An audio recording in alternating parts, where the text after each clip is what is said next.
مشہور شاعر احمد ندیم قاسمی صاحب کا ایک شعر ہے کہ مسافر ہی مسافر ہر طرف ہیں مگر ہر شخص تنہا جا رہا ہے۔ یہ شعر محض الفاظ نہیں بلکہ اس صدی کی سب سے بڑی وبا یا قاتل کی نشاندہی ہے جس کا نام ہے تنہائی۔ امریکہ کی برمنگھم ینگ یونیورسٹی کی تحقیق کہتی ہے کہ تنہائی انسان کے لیے موٹاپے سے بھی زیادہ جان لیوا ہے اور یہ قبل از وقت موت کا خطرہ 50% تک بڑھا دیتی ہے۔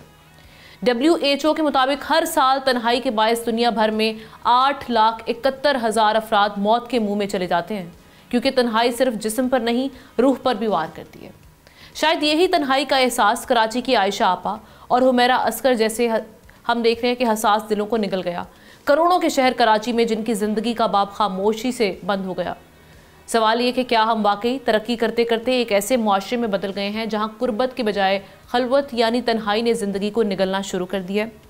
اور یہ تنہائی یعنی لونلینس اور سوشل آئسولیشن یہ کس طرح سے مختلف ہیں؟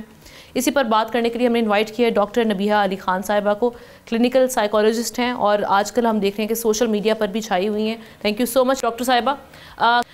کس طرح سے آپ اس کو ایکسپلین کریں گے، کیونکہ ہم دیکھ رہے ہیں کہ ہم ایک ایسے معاشرے میں آ چکے ہیں جہاں پر شاید ہم نے اس کو اپنا ایک لائف سٹائل بنا لیا ہوا ہے کہ جی سولیٹری اگر ہم اپنے اندر اپنا لیتے ہیں تو شاید ہمیں لگتا ہے کہ ہم بلا وجہ کے جو معاملات ہیں لوگوں کے اس میں نہ تو ہم مداخلت کرتے ہیں نہ ہی مداخلت کرنے دیتے ہیں۔